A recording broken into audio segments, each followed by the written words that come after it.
It's the Yukon Poly Podcast, a podcast where we talk about politics and popular culture. I'm Professor Stephen Dyson. I'm here with Professor Jeff Dudas, and today we're going to talk about a little movie called The Dark Knight, starring Adam West. You've changed things. Forever. There's no going back. See, to them, you're just a freak. Like me.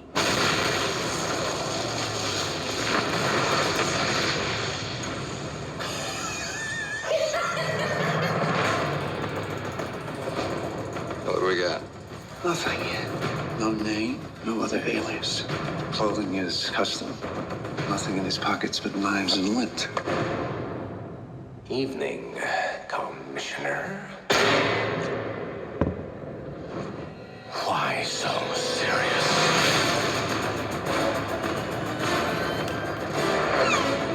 Where is he? People are dying. What would you have me do? Endure. You can be the outcast. You can make the choice that no one else will face. The right choice. Gotham needs you. A little fight in you. I like that. Then you're gonna love me. Now that's more like it, Mr. Wayne.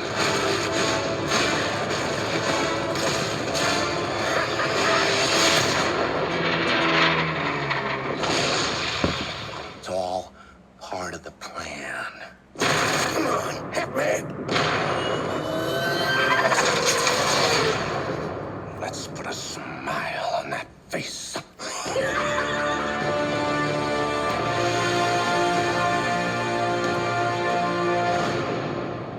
The Dark Knight, Christopher Nolan's Batman movie, one of three Christopher Nolan Batman movies, the middle one of the trilogy. Did we pick The Dark Knight because it's the most critically acclaimed?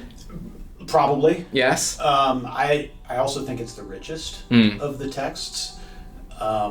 Certainly richer than the conclusion. Mm-hmm. Yeah. Impossible. You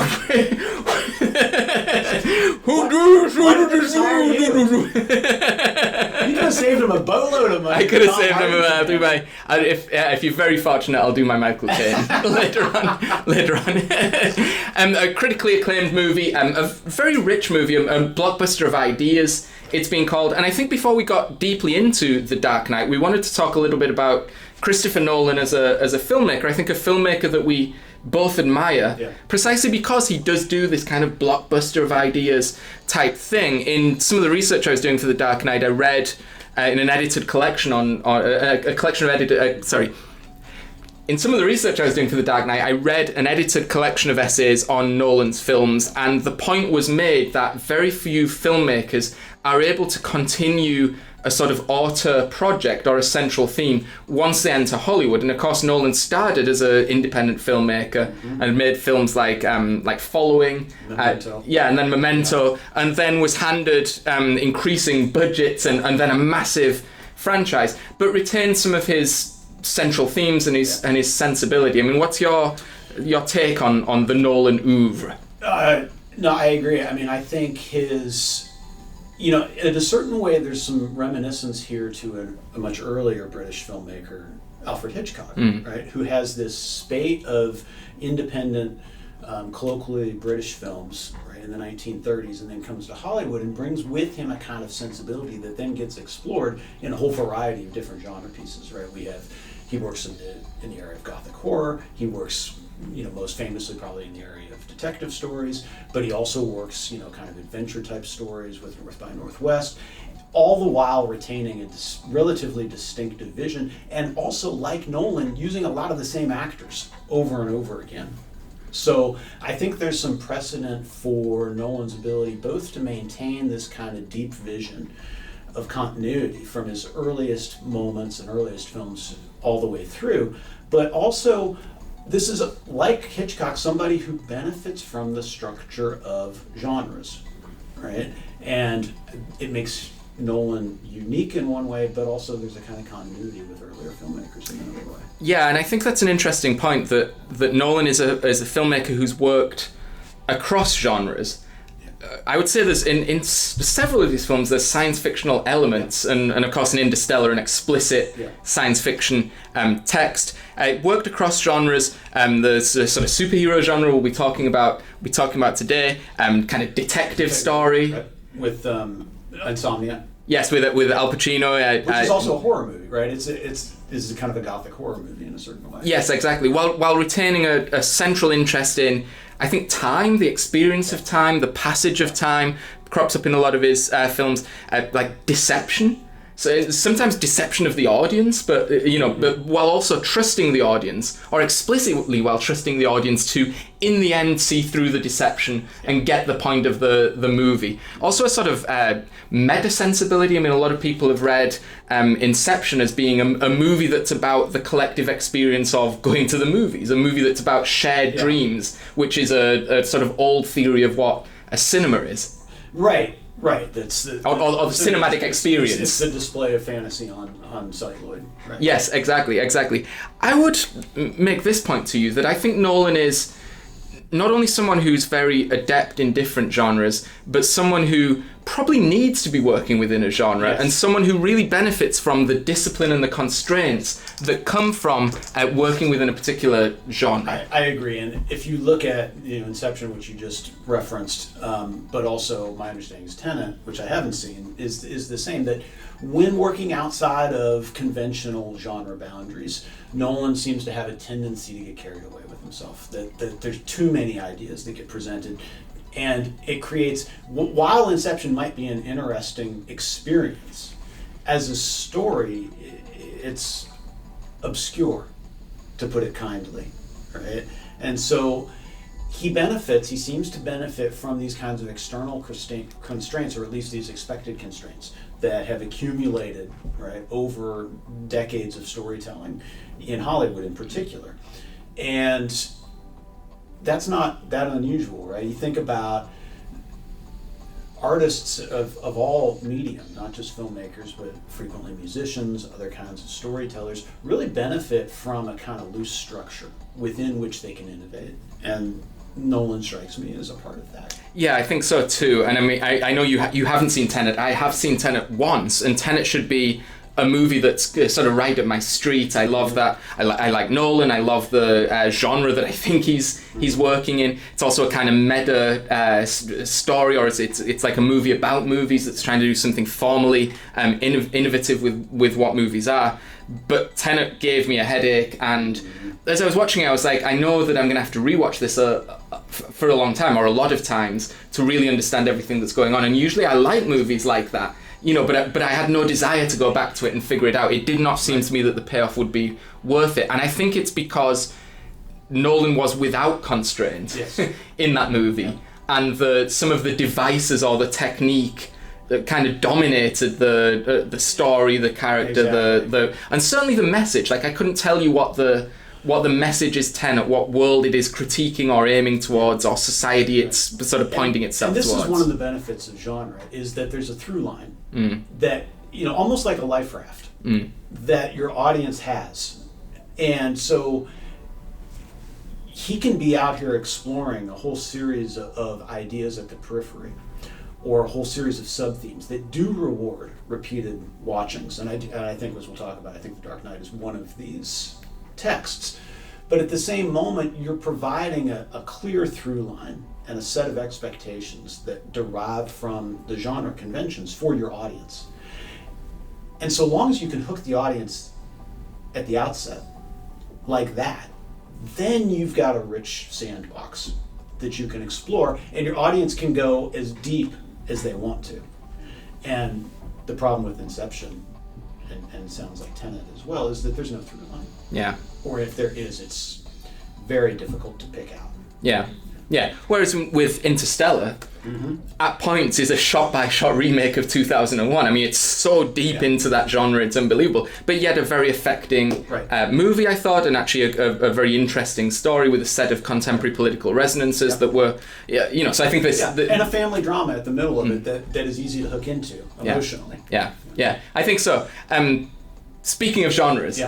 We have previously on this channel, in its long, rich history of 2 videos, addressed science fiction texts. Yeah. We are now talking about Batman. Yeah.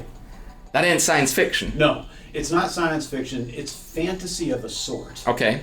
But it's clearly lodged within the superhero genre. And of course, the superhero genre in the last 15 years in Hollywood has become hegemonic. These are, by and large, the so-called tentpole pictures or films that come out and have been especially important, I think, as technology and as the internet has spread streaming as a viewing experience. And it's been very difficult for cinema, right, and the experience of cinema to maintain the kind of stronghold that it had on, at least on American popular culture, for decades and decades. And so these kinds of tentpole franchises and movies, like the superhero genre, have become especially important to Hollywood. This is where the commercial momentum is to be found. With that said, though, these are movies that are working from a rich history and a rich series of texts that stretch back to the early 1930s. Superman is the original American superhero, but Batman is the immediate follower. Right? Batman appears in print in Detective Comics number 27 in about 3 months after Action Comics 1, which is the debut of Superman, comes. So you've got these two characters that really sit at the leading edge of the American comic book and superhero genre. And Batman is portrayed as a deliberate reversal, as the author Grant Morrison says, a deliberate reversal of everything in the Superman mythos. Superman is a sun god, right? Superman is an unquestionable force for good. Superman enjoys essentially limitless powers, but exercises them in ways that are always meant on the behalf of others, and that are always meant, he always means to exercise his authority in ways that protect the vulnerable and the oppressed from unjust configurations of power and exercises of power. Batman is, as the movie says, a dark knight, right? A creature of the darkness, somebody who is driven less by a kind of universal desire to improve humanity and more by a personal mission of vengeance. And the complexities, it seems to me, of that personal mission of vengeance are fully on display in The Dark Knight. So, Superman flies. Yeah. In the Marvel movies, they all have like superpowers. They do. So that's fantasy, with right? the exception of Tony Stark as Iron Man. Iron Man. Tony Stark is the analog, the Marvel analog to Bruce Wayne. So isn't an Iron Man? Well, so this is the question of generic boundaries. To me, if you remember when we were talking about what was Star Wars science fiction, we drew a line between like magic and just technology, extrapolation of technology. Yeah. Extrapolation of technology being science fiction, magic being very clearly in the fantasy realm. Yeah. Most of the superhero stuff I can buy as fantasy because it involves magic and so forth. Yeah. If you show me an Iron Man movie with none of these other characters in, and what Tony Stark's done is some R&D, and he's built himself a possible... Why is that not science fiction? Why is that a superhero movie? Yeah, I mean, that's and by extension, Batman too. It's a good question, right? So the question is, what makes a superhero a superhero? And in the scholarship, there's typically agreed upon 3 measures that define a superhero: mission, powers, and identity. Okay. So the mission, as we talked about, is for Superman, it's a kind of as he's portrayed, he's the champion of the oppressed, right? A character who's intended to both help and inspire humanity to be its best form of self. For Batman, the mission is, well, the surface mission is to fight crime, But the actual personal mission is this attempt to deal with the trauma of experiencing the murder of Bruce Wayne's parents when he's 8 years old, right? And of being an orphan, and that experience of having his family life shattered. Right? So the powers here, again, is sort of what you're getting at, right? What are the powers? Well, for Superman and for conventional superheroes, the powers are obvious. There's some kind of supernatural, or sometimes in the Marvel universe especially, some kind of nuclear-derived power. Like Spider-Man, for example, gets his powers because he's bitten by a radioactive spider. The Incredible Hulk is just David Banner, who somehow survives a nuclear fallout, right, in the middle of the desert. They all derive, as you say, these special superpowers. Well, the Tony Stark and Bruce Wayne characters, they don't have these kinds of superpowers unless you consider extreme wealth to be a superpower, which maybe you should, right? That in the actual world, the sort of extreme billionaire wealth that both of them enjoy does, in fact, distinctly separate a few singular figures from everyone else. The other way is that both of them are portrayed as superhuman-esque in their analytic and reasoning skills. For Tony Stark, he's a genius, R&D guy. He's a genius with computers and building things. He's a genius engineer.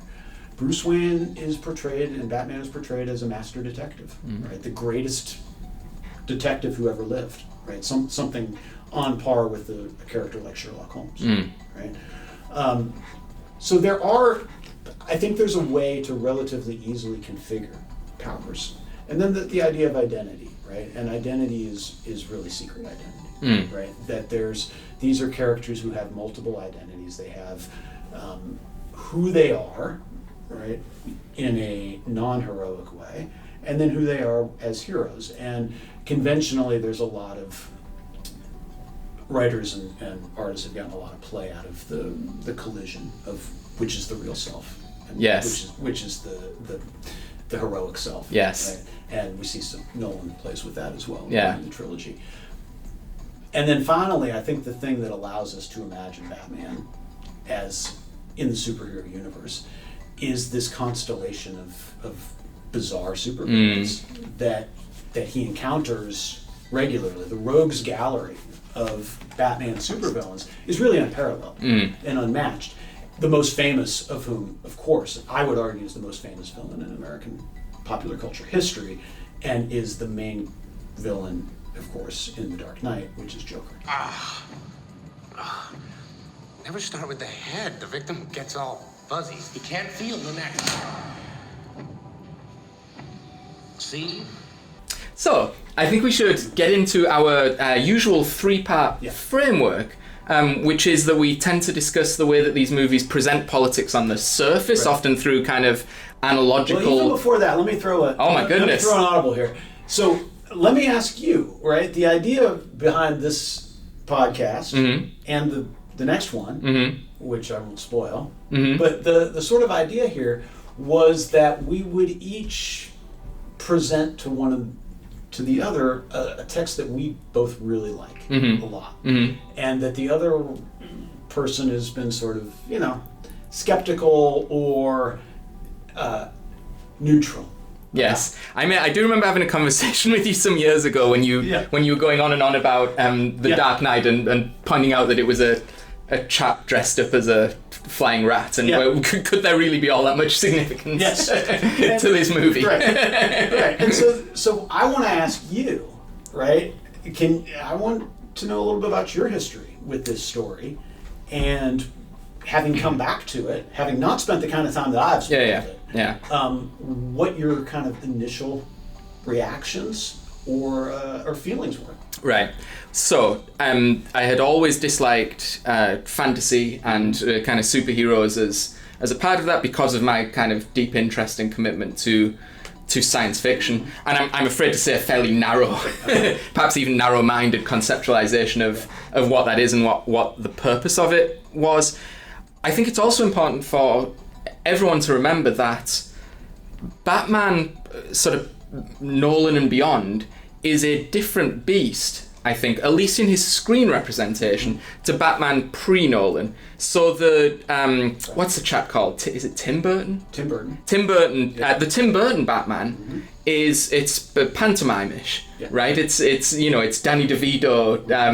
It's not a serious sort of presentation of the character, I don't think, or it heightens the cartoonish element of the character. And of course, most people of my age and older's experience of Batman was as I alluded to, the Adam West, kapow, bash TV series, which of course I'm not that old, was in reruns. I think it was 60s series. And so Nolan had done something very different with this, I would say genre, but certainly with this particular character in his 3 Batman movies.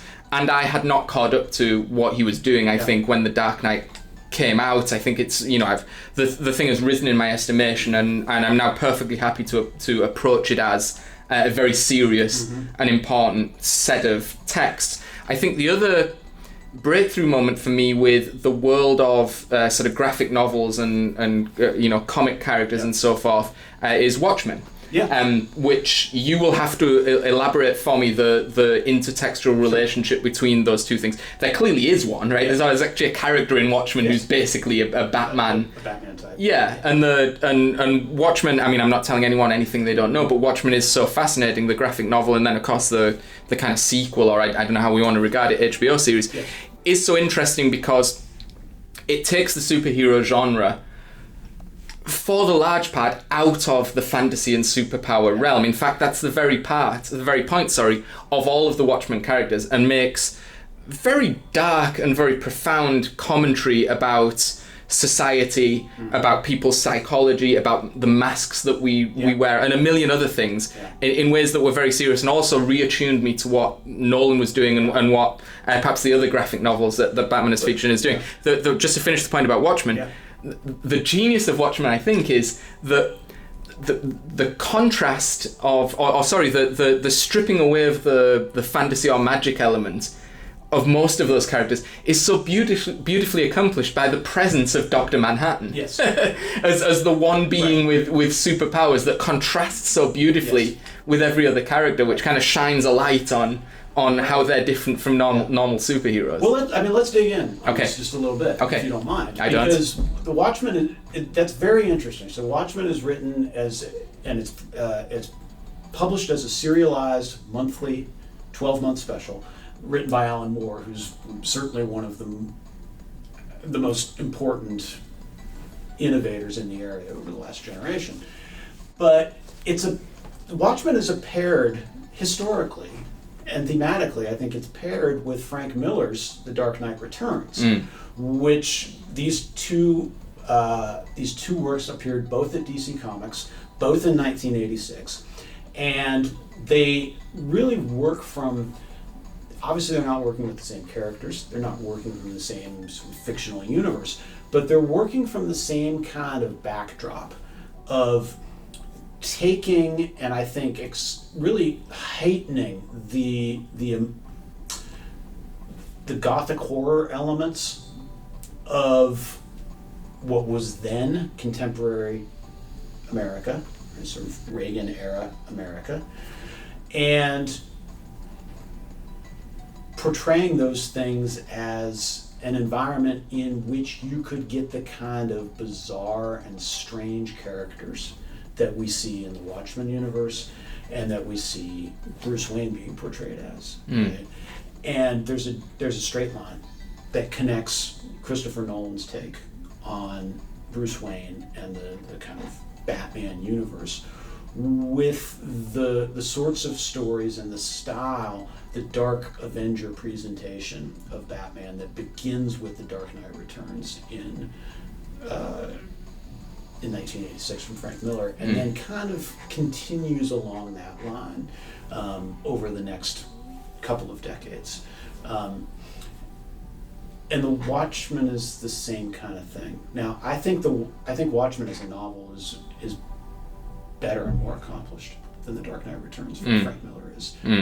It's more sophisticated. It's more intertextually rich and compelling. But they're working in the same kind of, universe of creativity.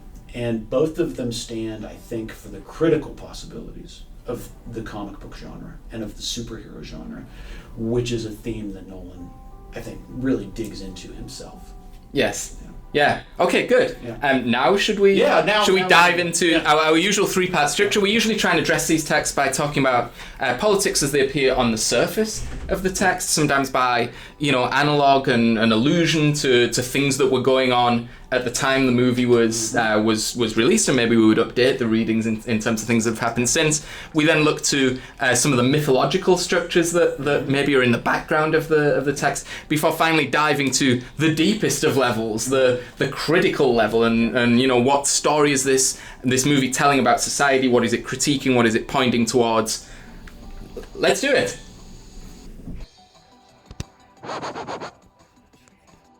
And we're back, talking about The Dark Knight, starring Michael Keaton. And in this, our second... Careful, Christian Bale can be difficult to work with. Yes. I understand that. I've seen that on the YouTubes. Yeah. And we are into our second section, where the paper says here we're going to talk about politics on the surface of this text. Take us into the political world as established as The Dark Knight Begins. Right, so remember, The Dark Knight is a sequel to Batman Begins. So we get the basic groundwork of what's happening. And it is a sequel, right? There are a lot of through lines here.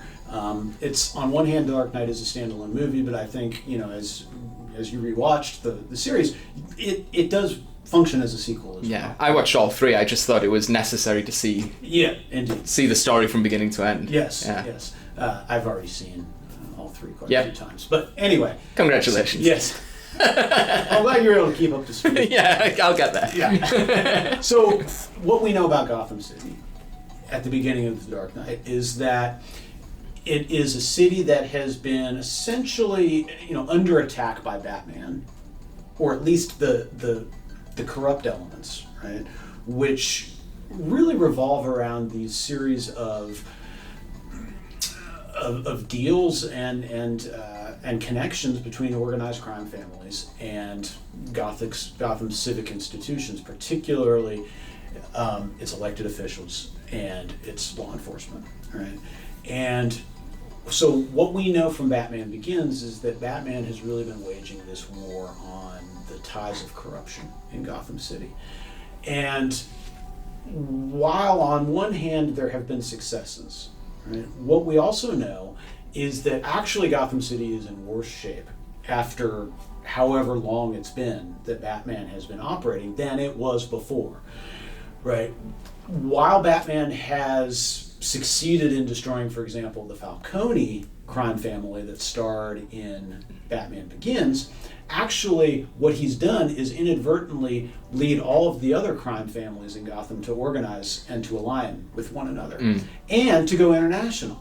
Because, as the movie makes clear, Batman has managed to shut down the revenue sources and the laundering infrastructure for all of the crime families in Gotham that are local. And so now so it's actually, the network has gotten worse, right? It's also gotten worse because rather than inspiring ordinary Gothamites to be better people, right, and to care for one another, which is the proclaimed goal of Batman in Batman Begins, actually what he's really done is inspire copycat vigilantes, essentially. And as we're about to find out, he has inspired a true criminal mastermind, Joker, to come to Gotham and use it as a sandbox. So that's where we begin. Right? Okay. That things actually haven't gotten better, and arguably they've gotten a lot worse in Gotham. And because of Batman.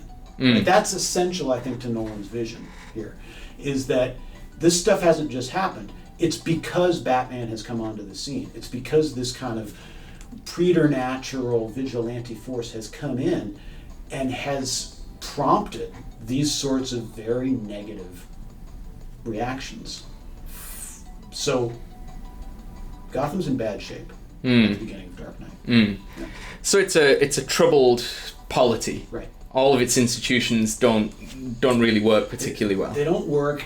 There is maybe a quick analog here to the post Iraq War period, right, in which you've, as you know quite well, right, the United States goes in and essentially destroys a social order and a political order. Now, it was corrupt, it was brutal, right, it was non-democratic, but it was stable.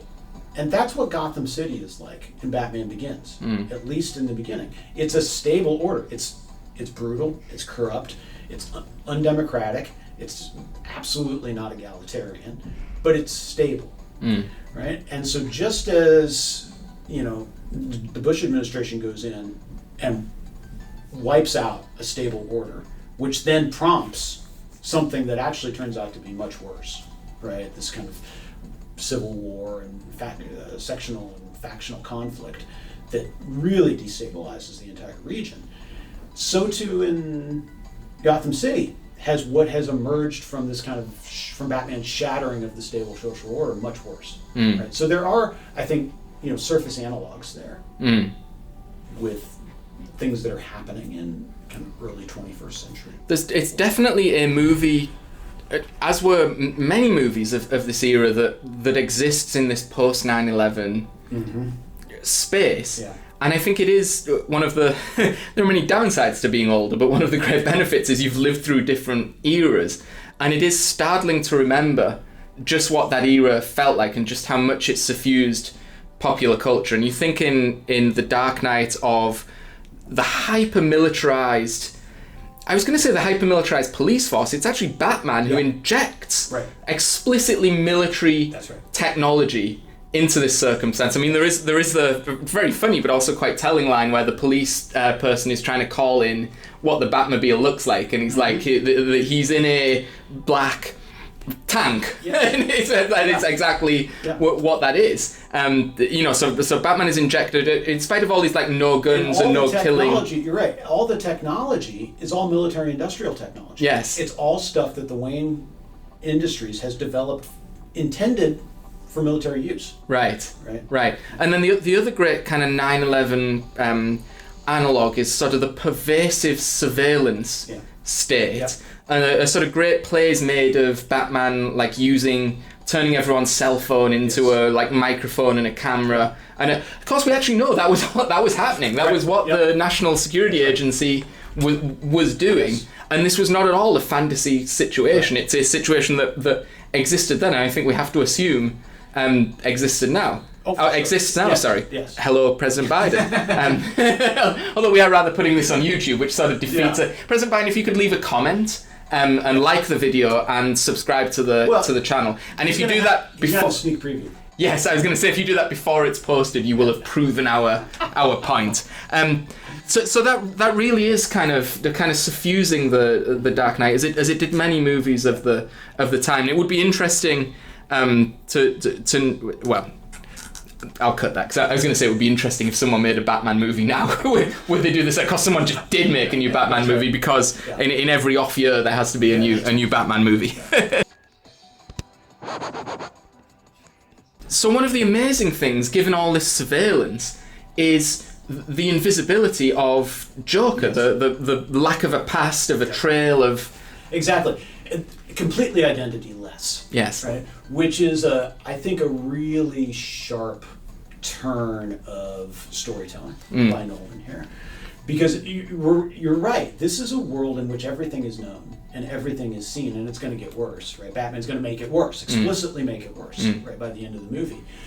Everything is known and everything is seen except for our primary villain, who a great show is made over and over again to tell the audience that we don't know anything about him at all. We know nothing about Joker. We don't know anything about his backstory. He offers at least 3 different versions of his backstory, so it's all lies, right? Who knows where the scars came from? Who knows the backstory? Turns out it doesn't matter, right? And Nolan is granular in his storytelling here, because this is also a guy who wears specifically tailored clothes that can't be matched. He is somebody who has no fingerprints on file. The DNA can't be matched. He has no markers of identity, which both make Joker anomalous in this increasing surveillance state, but also, I think, heighten the terror of the character itself. This is an unknowable character. Right. And you don't understand why he's doing the things that he does. You don't understand what the motivation is. I mean, he confesses some things later, but he's totally unreliable, right, as a narrator of his own being. And that kind of identity-less character, right? This identity-less, he's a container for a whole variety of different identities that he tries on at various points. So at some points, right, he's described as wearing war paint, like a classic kind of, Indian subversive and fighter. At other points, they lean hard into the designer elements of the clothes, so he's kind of like a classic American dandy, right? At other points, he's described as a clown, right?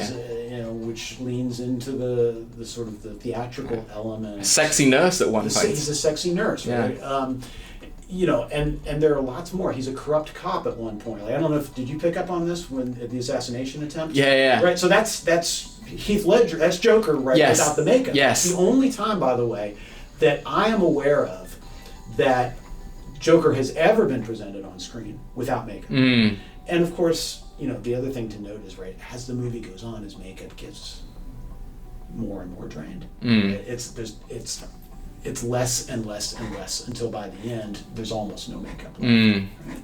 So that, as I say, this is a terrifying character. Yeah. And one of the things that makes him so destabilizing and so terrifying is that you don't know anything about him.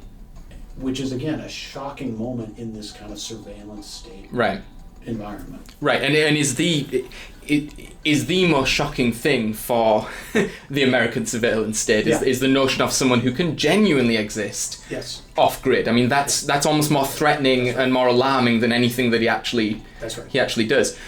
All movies of this period had to deal with terrorism. Yeah. Is Joker a terrorist?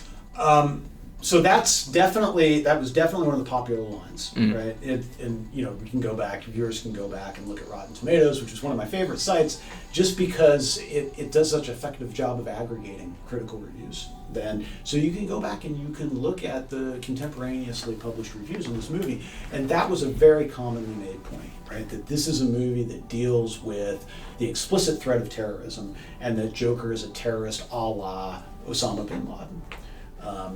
Or other extremists. And the argument, to me, I think is, and I'll be curious to hear what you think about it, to me it's a pretty superficial and not especially persuasive claim when you look at Joker as a character, right? I think the point was, look, this is somebody who will blow stuff up, right? Who will blow up infrastructure, public infrastructure, who will target seemingly innocent civilians, right, and victims, right, as a extremist terrorist might do, right? But of course, the problem is that our experience in the real world with extremist terrorism is that these are people who are pursuing a particular cause or a particular agenda, a particular vision of social and political authority, and Joker's not doing that at all. Right? If anything, as he eventually confesses, his whole goal is just to kind of blow things up, right? To expose the hypocrisy and the veneer of what he calls civilization that inform the plans and the schemes of people who imagine themselves as being capable of controlling the world. That is very different, I think. And in fact, I don't think it's analogous at all to our actual experience with terrorism.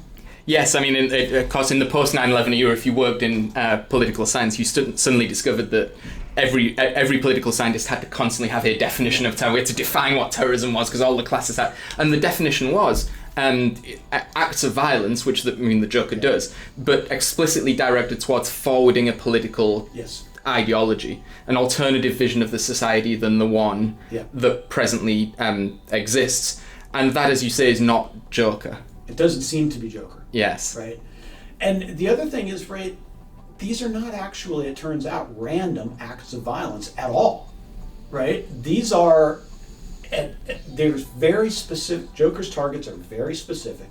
They follow a very clearly plotted, perhaps not clearly plotted, but intricately plotted plan throughout. It's not just random people here, right? And think about even the boat scene at the end.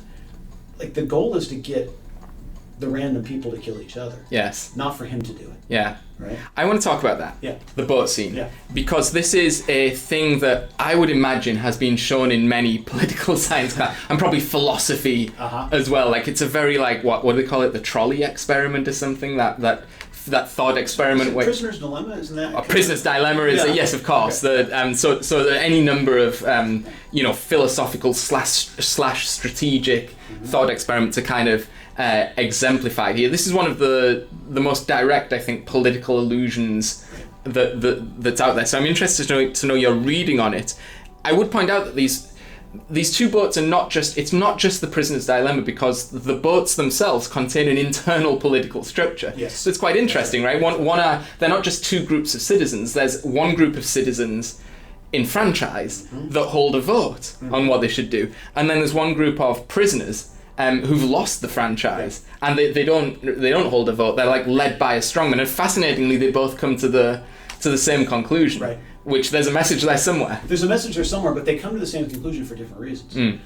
The group of citizens, right? The people that Joker characterizes as the civilized people, they don't blow up the prisoner's boat basically out of cowardice, right?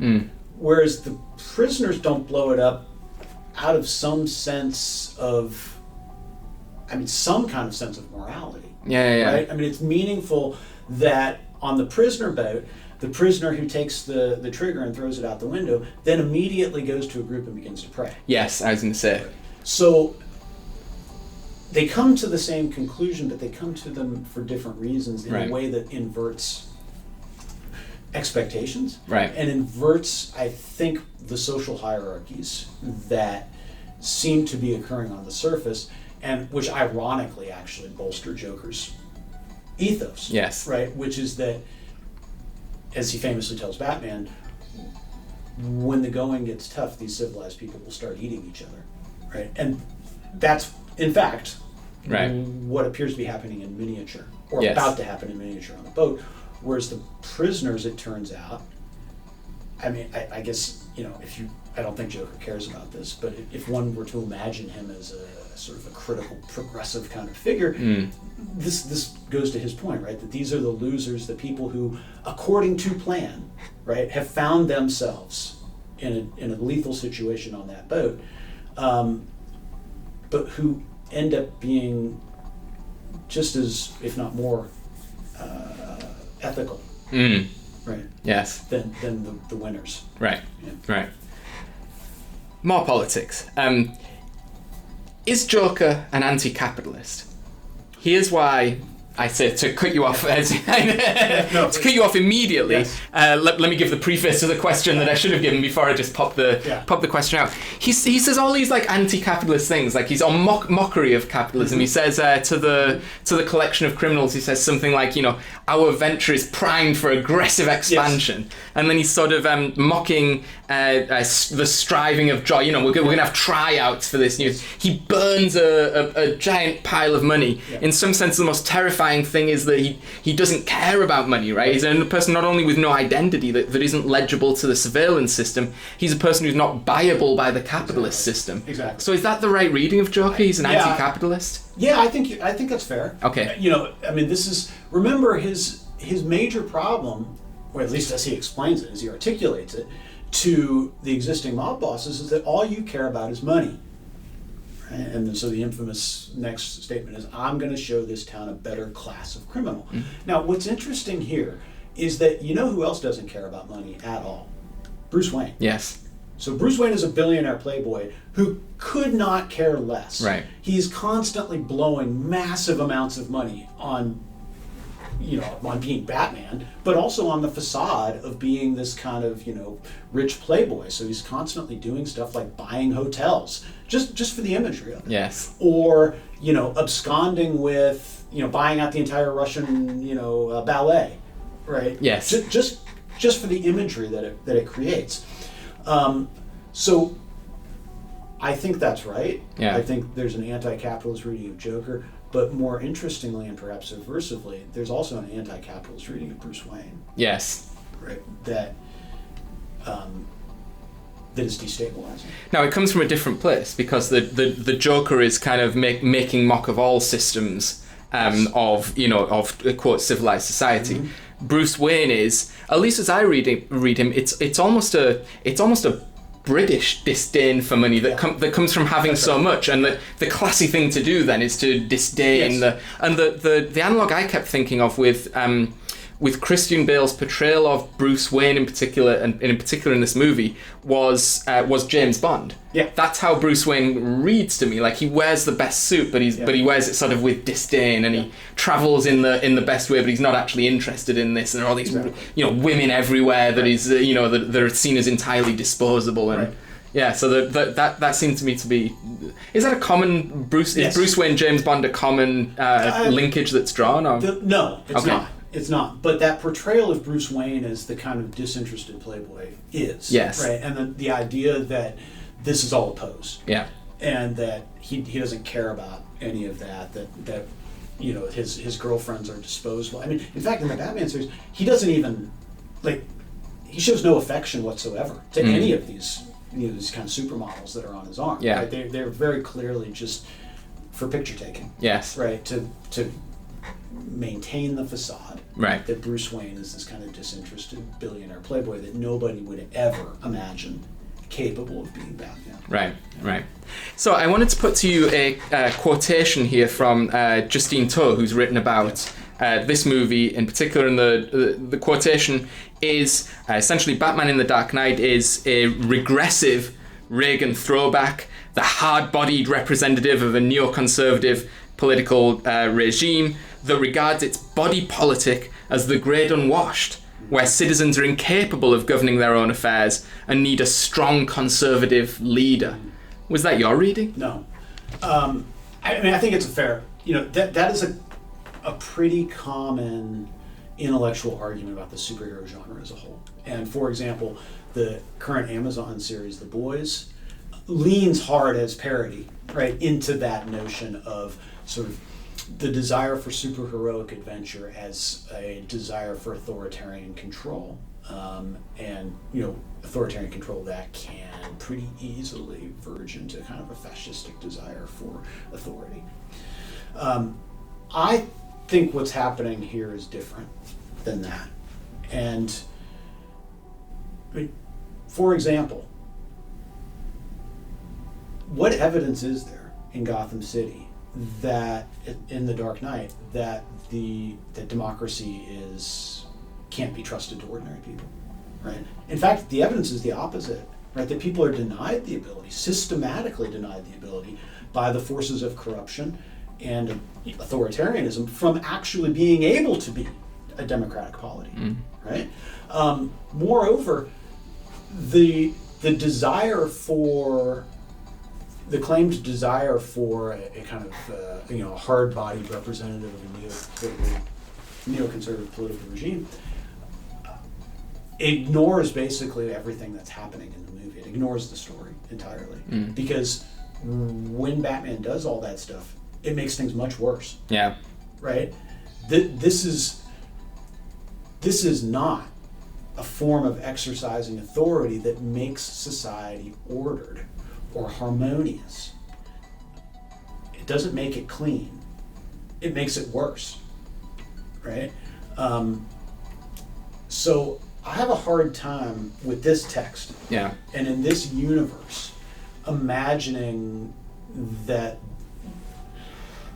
the Dark Knight is apologia for kind of neoconservative authoritarian. There is a line. Who says it about? Is it Alfred who says the Romans suspended democracy in times of trouble? It's Rachel Dawes. Yeah. Okay. Yeah.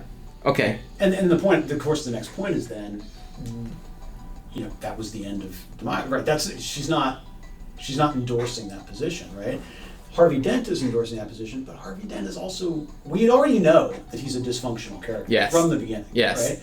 And he's going to be a villain. Yes. So, to me, I just think Nolan a more persuasive reading of the actual story would emphasize that Nolan is maybe parodying that critique of superhero stories. Yes. Right? Because what we're actually getting here is not strong-willed, hard-bodied, superpowered individuals who create a kind of harmonious political and social order, but actually the exact opposite. Right? A deeply flawed and damaged set of human beings whose trauma and neuroses put into action are making things a lot worse than they would have ordinarily been. Yeah. So not a neocon hard body, although Clooney did train hard for the role, from what I understand. Yeah. So good. Anything else on the surface politics? No. Okay, so we will take a brief break and we will be back with mythological murmurings. We're back to the Yukon Polypop podcast, and we're moving now into the question of mythological resonances or stirrings. And I want to talk just a minute about the way that this story, and particularly the journey or the adventure of Bruce Wayne as Batman, is in contrast to the kinds of heroic journeys that we see, for example, in Star Wars that we talked about a couple of weeks ago. So we talked about the Luke Skywalker journey as a kind of very archetypal Joseph Campbell-like hero's journey, in which you've got a misfit character at the outset who is lacking in something very important and who goes on a journey.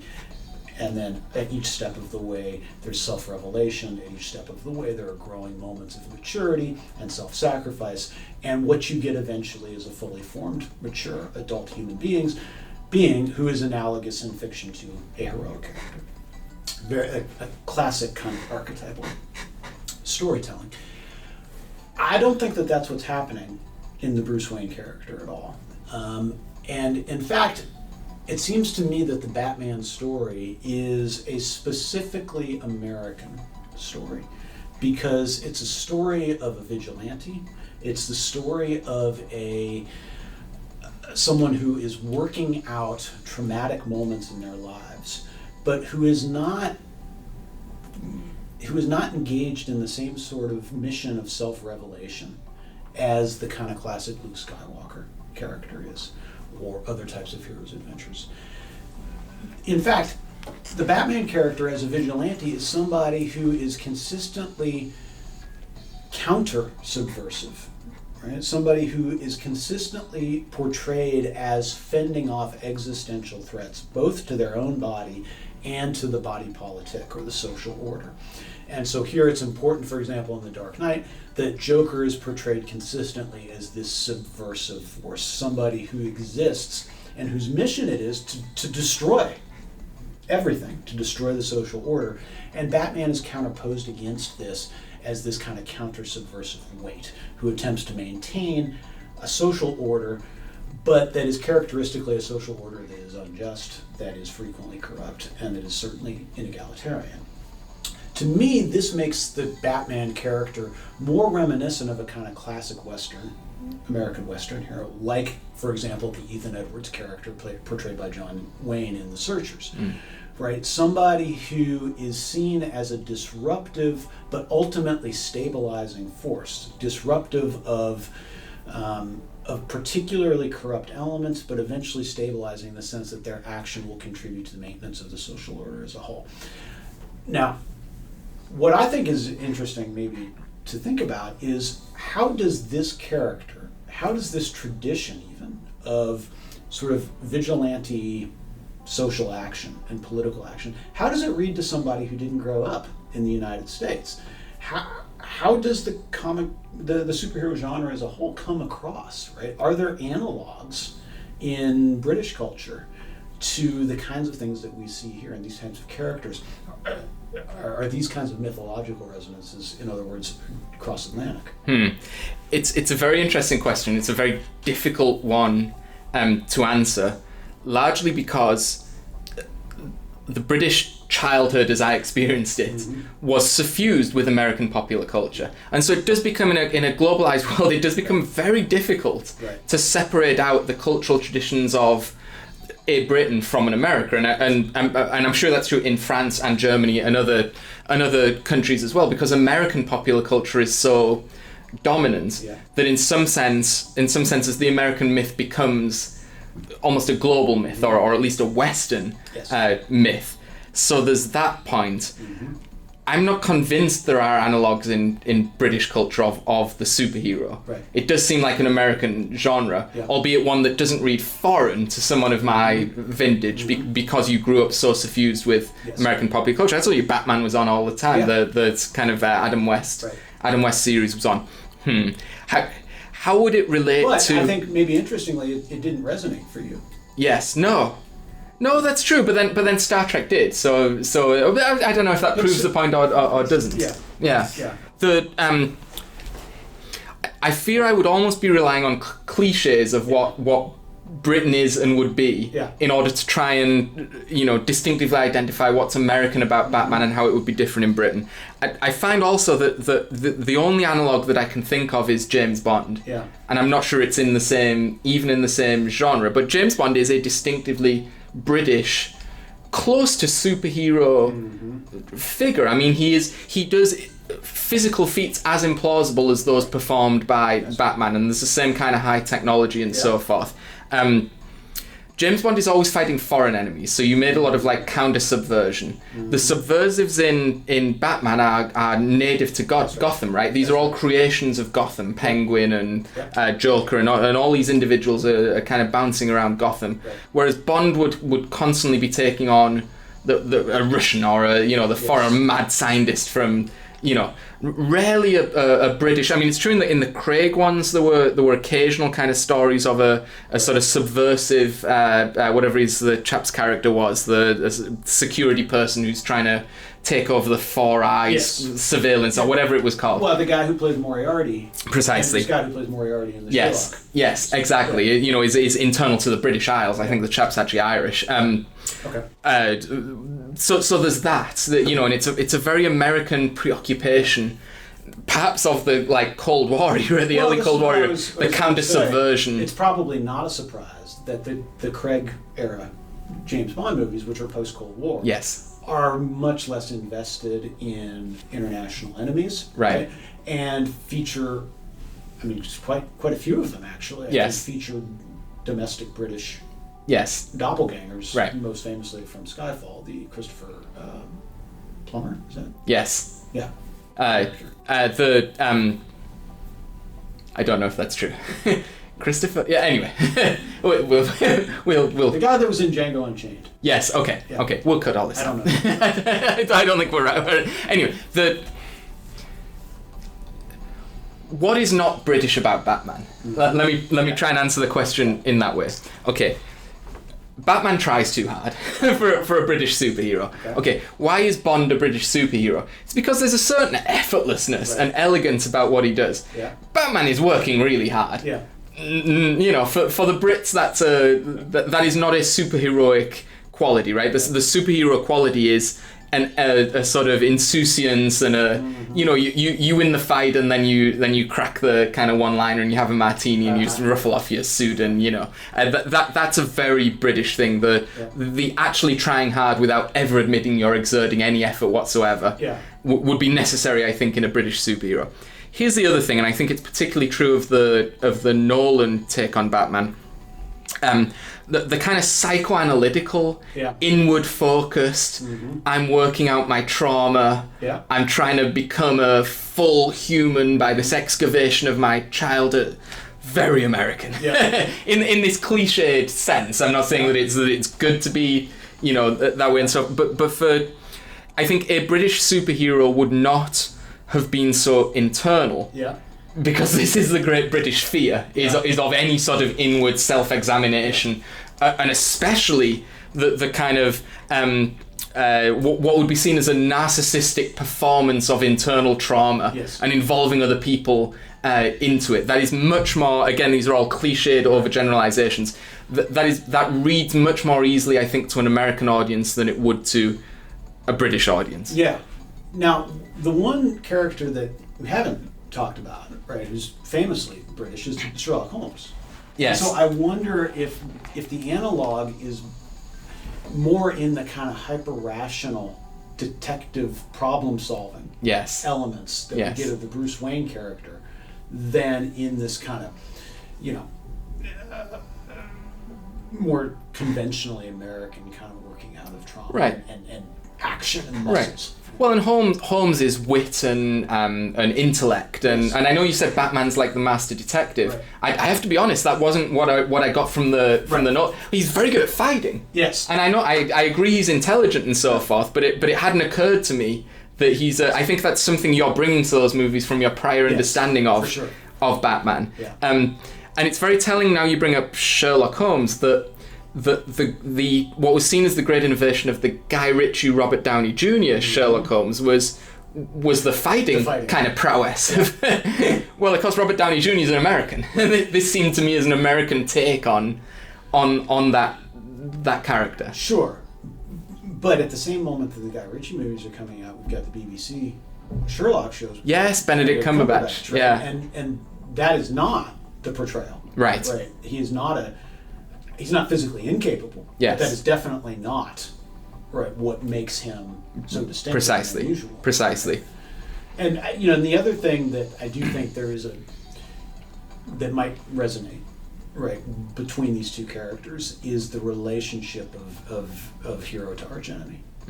Right? And this, again, the BBC Sherlock series leans very hard, it seems to me, much harder than some of the other portrayals of Sherlock Holmes, into the kind of the connected nature of Holmes and Moriarty, right? And the BBC version goes so far as to make it explicitly homoerotic. Yes. And that is exactly what's on display as well in the Nolan movies, and especially in The Dark Knight with Batman. Yes, you complete me. You complete me.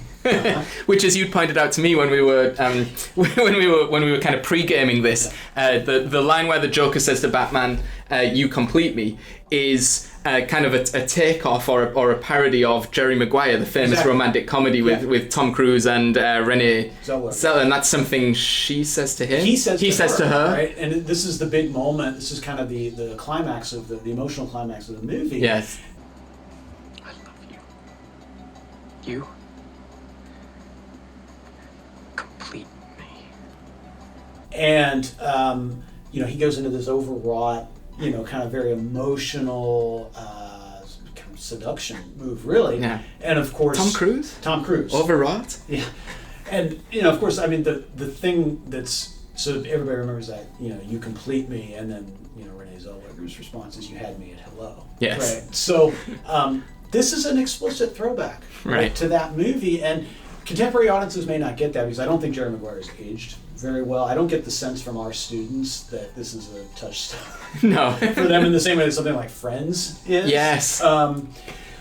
But it's it's an explicit kind of, again, Nolan is intertextually playing with the audience, and it was a laugh out loud line in the movie theaters when we saw The Dark Knight.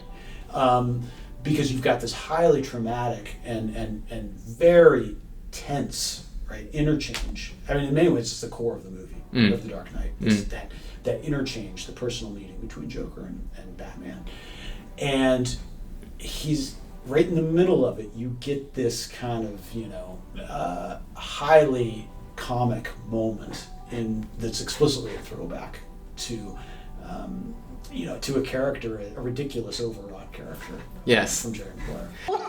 What would I do without you? Go back to ripping off mob dealers? No. You complete me. You're garbage. You kills for money. Don't talk like one of them. You're not. Now, what we do have in Batman is, in terms of British resonance, is a Brit.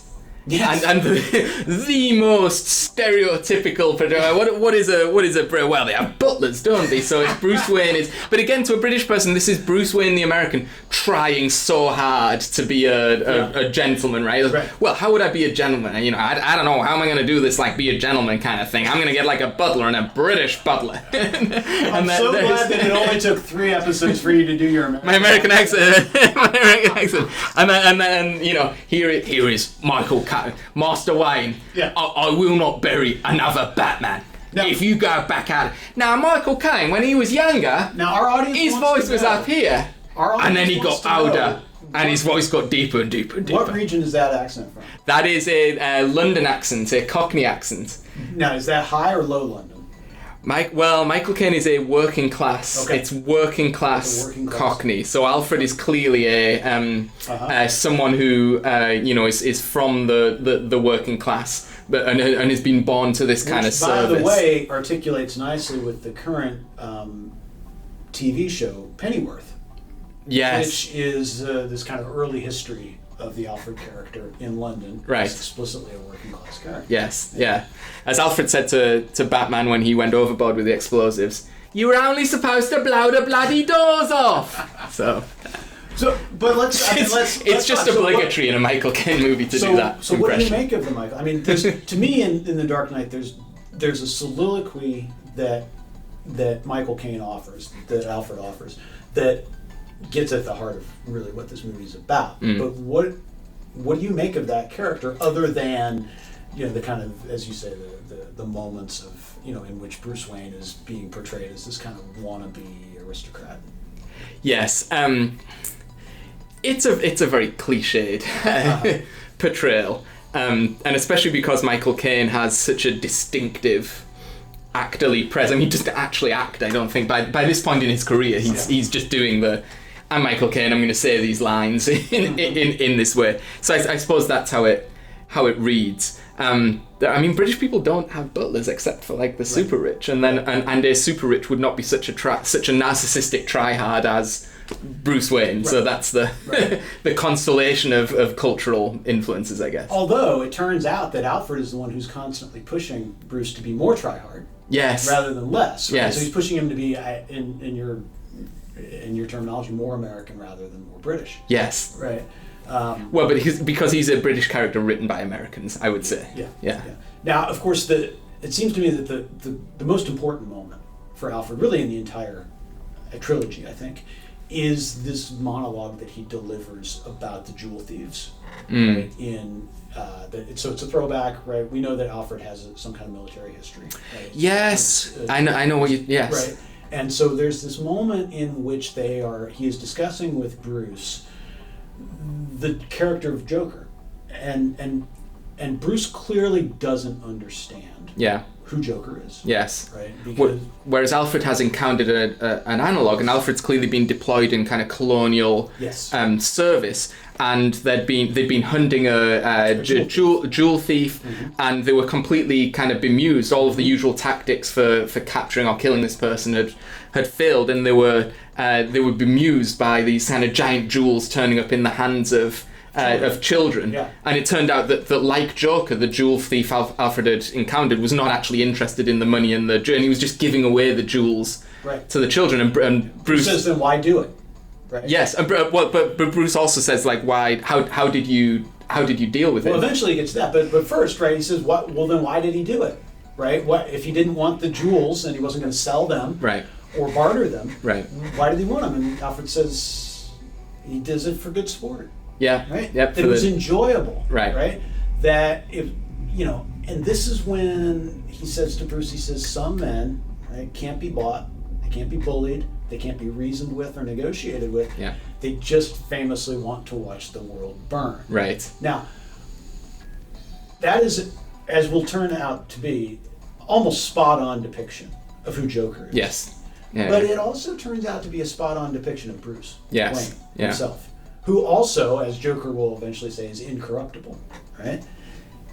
Can't be bought, can't be bullied, can't be negotiated with, has no broader mission, actually, as it turns out, than to watch Gotham City and the corruption that engulfs it burn, right?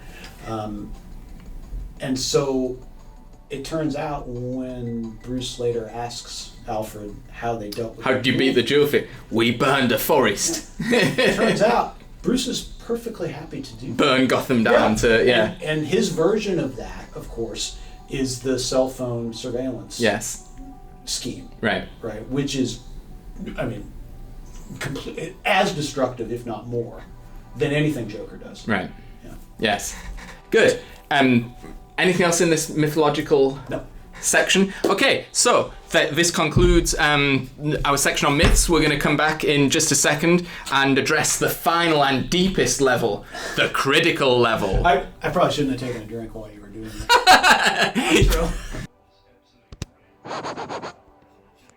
And we're back with our final level of analysis It's time to go deep on The Dark Knight, starring Ben Affleck, and we're going to the critical level of analysis. Christian Bale. I'm sorry? Christian Bale, not Ben Affleck. Really? Yeah. I actually thought it was Robert Pattinson. Yeah. But anyway, let's dive deep into the critical level. Val Kilmer did one as I missed one. Yeah. Oh, man. We have to do another section so I can do the same hilarious joke with Val Kilmer. Yeah. Thank you. And we're going to talk about the critical level. Is this movie offering a critique of society at quite a deep level? Is it pointing the way towards a better future? Is it offering a warning against some mistakes that could be made in the future? What sort of systems of power and status quo things is the movie taking aim at, if any? Let me put to you a quote that I think is the strongest evidence of a critical sensibility in The Dark Knight. And it's when Joker says, "Nobody panics when things go according to plan, even when the plan is horrifying." Right. I put it to you, that's a pretty succinct summation of the critical impulse. Yeah, I think it is. And so to circle back to your first introductory point, is this a text that is critical of the existing order? Yes, very clearly, and in the ways that are summarized by that quote. Is it a text that points the way to a better future? No. I don't see that at all in this movie, which I think is maybe part of the point, right? Yeah.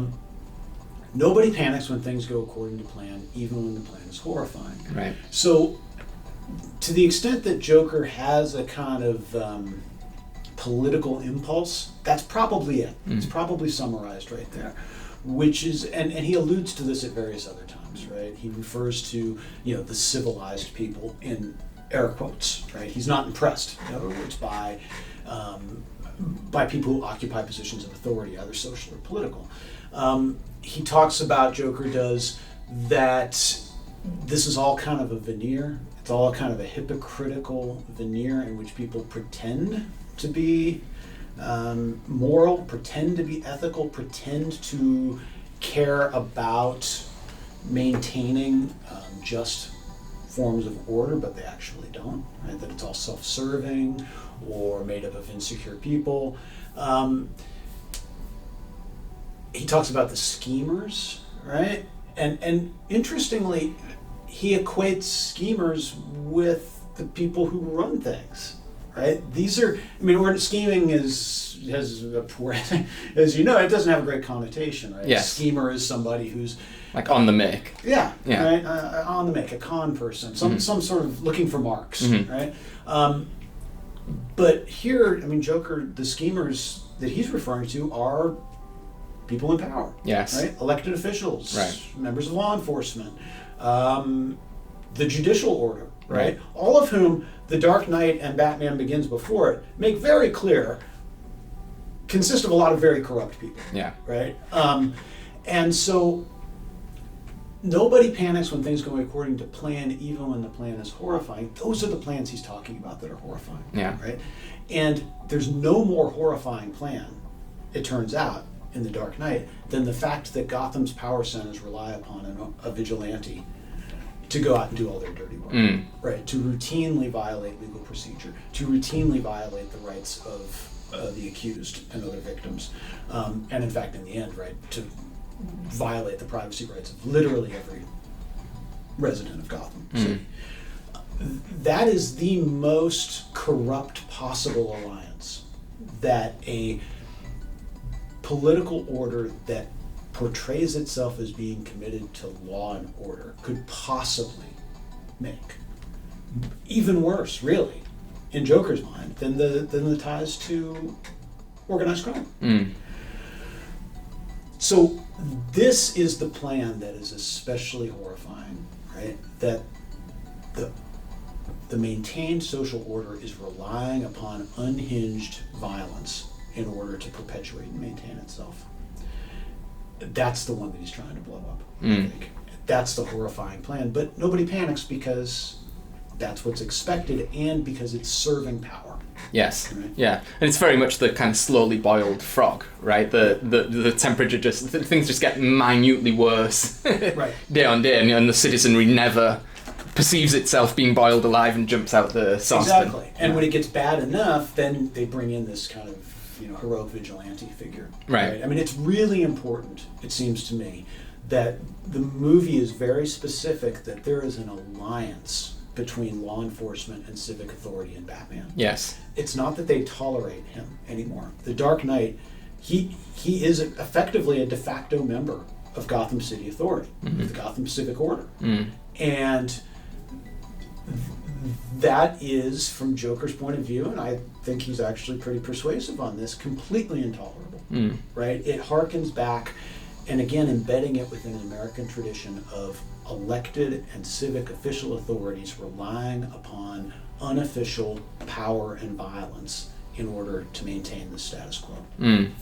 So why is the Joker's critique of the law and order institutions of Gotham not Trump's critique of American institutions of law and order? I mean, because I think because I don't think Trump believes it. Okay. Right? And it's totally self-serving. How do you know Joker does? I mean, he says, I just do things. Because what's in it for him?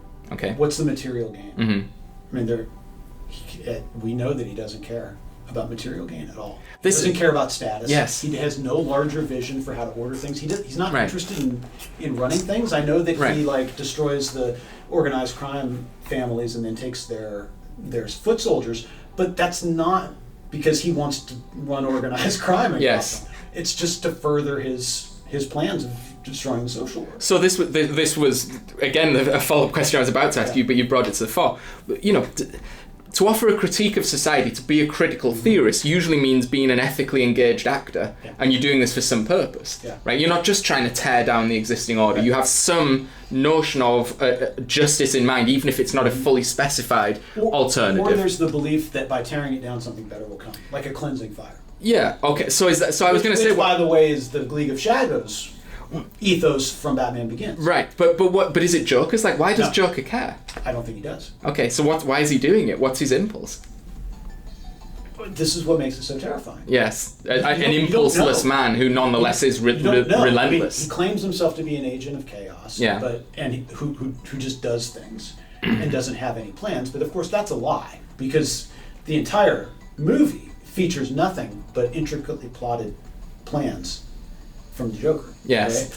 Right? But it again, this is what makes one of the things that makes this character so terrifying is that it is inscrutable. Joker is completely inscrutable. Is he insane then? Is that? But what is insanity, right? That is a disciplined, like Foucault, it's a disciplined thing that society imposes.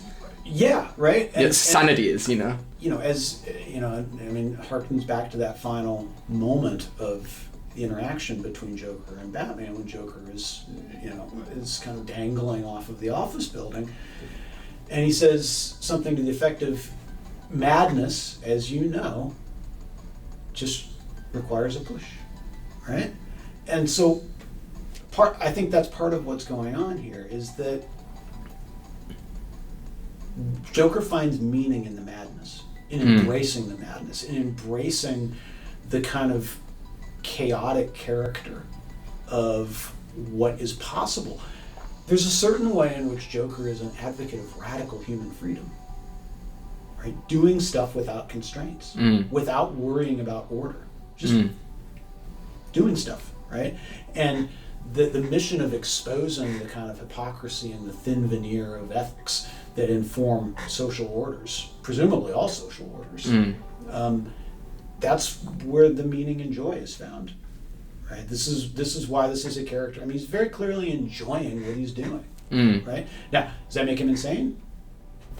Maybe. Yeah. But I don't think he cares. Yes. It's very interesting that the Batman Begins and the Dark Knight Rises have a clear story through line. Yeah. And it's origin story. I know it's not quite hero's journey, but it is a narrative act. Origin story to I was going to say death. It's not death. I actually wonder if it would have been more interesting if it was. We don't think it's death, although actually at the end of the Dark Knight Rises there are multiple interpretations possible of where Bruce Wayne ends up. Perhaps he is dead. But there's a clear narrative line for that particular character, and there's a clear and well articulated critique of society that is coming from the League of Shadows. It's coming from Ra's al Ghul and Byrne. Not Byrne. Well, you can never know what his name is. You can hear the damn word. Boom. There's not a masterclass in articulation. No, not quite. And from Bane. The Dark Knight, the second of the trilogy. Yeah. Almost stands alone then, or does it? I mean, is the critique the Joker's offering is not League of Shadows? Correct.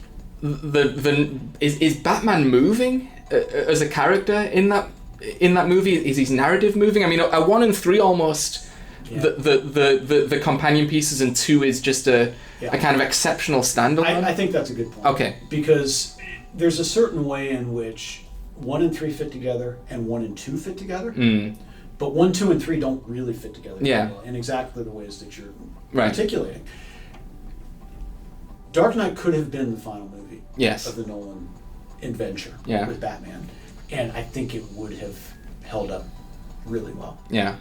I don't think he needed. Now, the scuttlebutt is that the original vision for 3 brought back Heath Ledger as Joker. Okay. And so the original movie was going to, he may not have been the central character again, but was going to be an important player. And of course, when Ledger dies, essentially just before the movie's released in pre-production, Nolan didn't want to do any kind of cinema trickery to bring that character back. And so famously there were multiple years where it was unclear that Nolan would complete the trilogy. I see. Because he didn't feel like he had a story. Right. And so there's probably some actual real world reasons why the 3 don't fit together very well. Right. But I think that's correct. Yeah. Right. 2 can be extracted, and I think it's to the benefit actually of the movie. Is one of the reasons, almost certainly, that it still maintains this kind of pride of place in the superhero movie universe.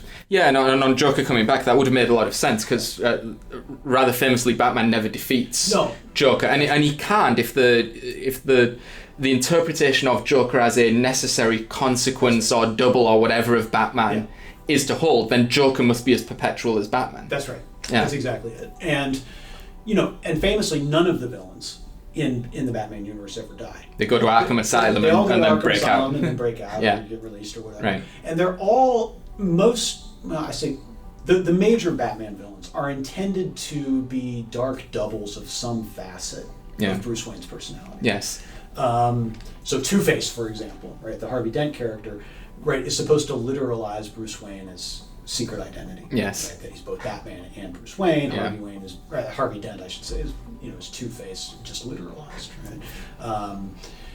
And so all of the kind of, the Scarecrow character, right, is intended to conjure the kind of the demon-like characters of a bat, right? The horror of that kind of nocturnal animality. Right.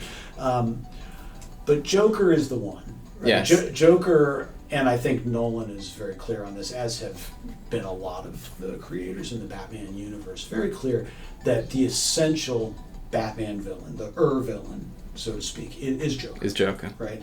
Joker is what you'd get. Joker is what you would get if Bruce Wayne let go of what Joker thinks to be his kind of insensible beliefs in civilization and order. What you'd have is Joker, exactly. So does Bane have a... I mean, you'll have to forgive my ignorance. Does Bane have a prehistory? Bane is one of the later characters that gets introduced. Bane gets introduced in the... But he's not a Nolan invention? No. Okay. He gets introduced in the comic book universe in the late 1980s and early 1990s, and he comes in actually in a series of stories, a storyline that gets collected under the title of Nightfall, KN. And at the heart of that is a moment in which Bane, who's this new villain, just as in Dark Knight Rises, breaks Batman's back. Okay, and in the same way. But Bane doesn't have any, in the comics, doesn't have any affiliation with Ra's al Ghul. He's not a member of the League of Shadows. None of that exists. And I thought we probably aren't going to do The Dark Knight Rises as a separate. I mean, never say never, but I don't anticipate it at this point. But Bane also has a critique of society. In The Dark Knight Rises, and I would say, but he exists sort of uneasily in the trilogy because there's a similar attempt to make him a sort of double of Batman or some element of Batman, like they have a similar past or or in the end, Batman's triumph is in recreating what we are led to believe. I mean, this is a Nolan deception. Is Bane's kind of origin, and Bane gets off some good lines, and there is a way to read Bane as kind of a what would you say, like, again, an anti-capitalist, revolutionary. He has that great line where they take down the stock exchange and the stockbroker says, I don't know why you're here. There's no money to steal here. This is a stock exchange. And Bane says, well, what are you people doing here then? Which is just a fantastic sort of indictment of... Well, and remember, when The Dark Knight Rises was released, was the same moment which Occupy Wall Street. I was going to make that connection. So there was a lot of analogies that were raised in the reviews and in the media around that. Right. That Bane is this kind of Occupy Wall Street hero. Well, and rather unfortunately and famously, the presidential candidate for the Republican Party at the time, Mitt Romney, had worked for Bain Capital, and then this movie appears with my foreign investment firm, which was somewhat unfortunate. Yes. In terms of other sort of critical elements here, I wonder if you want to talk a little bit about a psychoanalytical reading of The Dark Knight, which I know has been a subject of scholarly study for you in the past. Yeah, I think what this movie really so successfully does, and we've alluded to it already, yes, is the way that it presents Joker as a clear, dark twin or mirrored character to Bruce Wayne, right? That they essentially share the same ambitions, right? They both think that Gotham City is hopelessly corrupt, and when push comes to shove, Bruce Wayne has a sense, I think it's pretty clear, that you can't turn Gotham City into a functioning and just place. And we see this over and over throughout the movie. Think about when when Bruce Wayne is throwing the donor party for Harvey Dent, right? Which Joker shows up with the intent of kidnapping Harvey Dent. And of course, Bruce turns into Batman. This is the first time the two of them encounter one another. And one of the takeaways I think from that scene is when Joker throws Rachel Dawes out the window, without hesitation, Batman goes after her and leaves an entire penthouse of the richest and most powerful people in Gotham City at the complete mercy of Joker. Doesn't care. Could not care less what happens to them. In fact, probably wouldn't mind at all if Joker just murders them. Yes. Right? We know that he has disdain, right, for all of those people. So they share the same kind of temperament regarding what passes for ethical and civilized authority in Gotham City. What do their actions do, right? I mean, think about Joker's actual actions. It's not random violence. What he's doing is he's targeting corrupt people. He targets a corrupt police commissioner. He targets a corrupt judge. He attempts to kill the corrupt mayor. He literally destroys the organized crime family his own way, right? He's rooting out corruption and destroying, right, the underbelly of Gotham City in exactly the way that Batman intends or hopes to do. The difference is that Joker is showing Batman how to do it, right? If you really wanted to do this, if you really wanted to root out the corruption and destroy this this place of what Alfred later calls pain and trauma, right? For Bruce, if this is what you really wanted to do to expiate it all, this is how you do it. You set the whole place ablaze, right? So I think what's actually happening here is the Joker is fulfilling all of Bruce Wayne's darkest fantasies, right? That Bruce just kind of can't bring himself to do. Yeah. What do you, to come right to the end of the trilogy, and because it's traditional when we are talking about this critical question, that I will bring up the question of what future, are there figurations of hope for a better society in this text? How do you read the end of The Dark Knight Rises? Not just the question of has Bruce Wayne found private peace? Because from a utopian standpoint, that's an entirely irrelevant kind of question. But Robin discovers the Batcave. Yeah. I mean, where is Gotham left? What are we supposed to presume from this? That Robin just becomes the next Batman? Yes. That's how I read it. Okay. Anyway. So has anything advanced, or are we just we're in exactly the same place that we were at the start? Well, I would ask you: is there any evidence that Gotham City is any better? Bane didn't, drop the nuclear bomb or whatever in the city. Yes. But has anything gotten any better? No. In fact, the suggestion is if Robin believes that there's still a place, right, for a new Batman, then it would seem to suggest that things haven't gotten better. Second, you have to go back. Let's presume that this isn't a fantasy that Alfred is having at the end. Yes. Right, when he sees Bruce and Selina together in that cafe.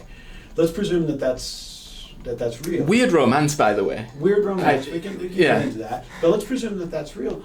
Then all that does is it just proves Alfred's original point, which is that there is nothing in Gotham except pain and trauma. And that nothing has changed. Right? It hasn't changed. Right? So Bruce has to get out, or he has to be Batman. So I would then put it to you, if that is true, this is an ultra-conservative text. Okay. Yeah. What is the overall message for society? It's bad. Yeah. But its moments of relative stability are the best that can be achieved. Only maintained by extra legal violence. And they must be maintained not by the citizenry, taking it upon themselves to act collectively, even to maintain this kind of suboptimal situation, but by the acceptance of the citizenry as you say, extra legal violence and extraordinary feats accomplished by self-proclaimed super people. Yeah. And that's what society is. There's no better possibility. And the only people, this is very anti-utopian, right? The only people who aim at societal change are Joker, Bane. They're people who if you spot anyone who is not buying into the plan, they must be instantly marked as insane, criminal, and destroyed. Yeah. That is, for better or worse, that is the essence of an anti-utopian, conservative Is it conservative text. or is it just cynical? Okay. Right, and that's what I would. Because is there any celebration of this play? That to me is. Yeah. I don't see a celebration. Of it's affairs, right? It seems like a cynical realization. We lost a camera there, by the way. That was the clicking, but we're still going on the main one here. It's just the commentary is so hot. Yes. Not even the technology can maintain itself. The cinematic throwaways to camera number 2 will no longer appear in the final few seconds of this video. but that's what I mean. So to me, and I'm thinking back to the quote from Justine Tow about this is a neoconservative text that points to the need for strong leaders. Yes. But there's no celebration in this state of affairs that I read, that I get out of Nolan's vision. Yeah. Right. It seems to be a frustrated, cynical acceptance, right? And again, I think there's a way of reading Joker that he's not as much of a villain as you would think, right? And Bane turns out, to not actually have broader motives. Well, he's not even the main guy. This is again another a narrative problem that I think a lot of people would point out with Nolan's movie, if it had been presented even as a script, would be the deception's very, very good here, but you've invested a lot in this Bane character, who the danger always was he'd appeal a pale imitation of the Joker, Right. and at the end he's just like a heavy. He's just a heavy. Yeah, he's just he's been manipulated the entire time. Exactly, and he ends up as a sort of pathetic and very passive Right. figure, Right. Which has its own pathos, but it's not quite enough to carry the movie, and Exactly. you do feel slightly cheated by the amount of energy that was invested in this character for 99% of the movie. I agree. Yeah. I agree. But you know, to get back to Joker, I mean, what would it mean to imagine Joker as the hero of the story? Mm-hmm. Right. I mean, I think I'm not sure that that's a ridiculous Reading. thought experiment. Yeah. Right. Because and if one does that, then I don't think it's not that it's a conservative text. It's that it's just a deeply cynical Yes. and disturbing text. Yes. Right. That you want to change things. Well, when it gets, you know, in a late, you know, let's use the real one now, in a late capitalist security state order, if you really want to change things, then the whole thing has to be destroyed. Yes. And then who knows what you're getting, Yeah. right, after that. Right. So, yes, I can see that being read as a conservative text, and I mean, Nolan is famously read as, you know, offering a kind of conservative Tory-like vision of, you know, of affairs in his movies. But I think you could read it just as easily as a kind of cynical and disturbingly frustrated text about the possibility rather than the desire for social change. Okay. Right. On that deeply depressing bombshell, Yeah. I think we should draw matters to a close. This has been our discussion of The Dark Knight, starring Adam West. And and we will be back soon with another exciting deep dive on a prominent and important filmic text. Yes, apparently the most important one. We'll just have to wait and see. You just have to wait.